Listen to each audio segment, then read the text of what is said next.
অপর্ণা আমার স্ত্রী, ওকে অন্য কারোর সাথে বিয়ে দেওয়ার কথা ভাবলেন কি করে আপনি? এমনটাই বলে আর্য স্যার। পুরোটা জানতে ভিডিওটিতে লাইক দিয়ে চ্যানেলটা সাবস্ক্রাইব করে দেখতে থাকুন।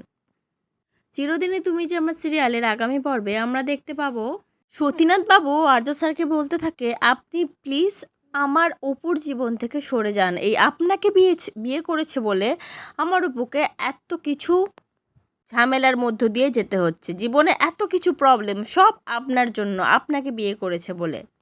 আপনি ওর জীবন থেকে চলে যান, আমি অপুর আবার ওই ডাক্তার ছেলেটির সাথে বিয়ে দিতে চাই। তখন আর্য স্যার বলতে থাকে, অপর্ণা তো আমার স্ত্রী, আপনি এইভাবে কি করে ওকে অন্য কারোর সাথে বিয়ে দিতে চান এটা বলছেন?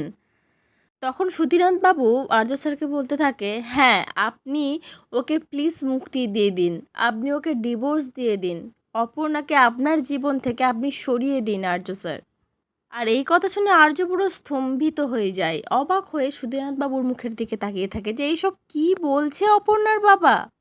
আর অন্যদিকে আমরা দেখতে পাই যে সেই ডাক্তার ছেলেটি বলতে থাকে অপর্ণাকে যে সেননাথ ছাড়া পেয়েছে।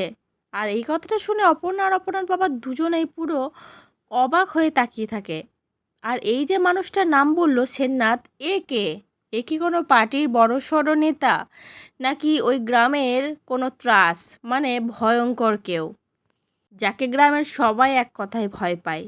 তো কি হতে চলেছে পরবর্তীতে আর্য অপর্ণার জীবন? দুজনেই কি দুজনের থেকে আবার আলাদা হয়ে যাবে? অপর্ণার জীবনে আসবে আবার কোনো নতুন নায়ক, নতুন হিরো, নতুন জীবন সঙ্গী, নাকি অপর্ণা আর্য স্যারকে ছেড়ে কোথাও যাবে না, আবার আর্য স্যারের কাছেই ফিরে আসবে? যতই ঝামেলা হোক, যত কিছু হোক, যত ওর বাবা ওর উপরে চাপ দিক না কেন, প্রত্যেকবার যেরকম অপর্ণা আর্য স্যারের ভালোবাসার টানে ফিরে এসছে, এবারও ঠিক তেমনই আসবে। তাই তো বন্ধুরা, তোমরা কি মনে করো অবশ্যই কমেন্ট করে জানিও।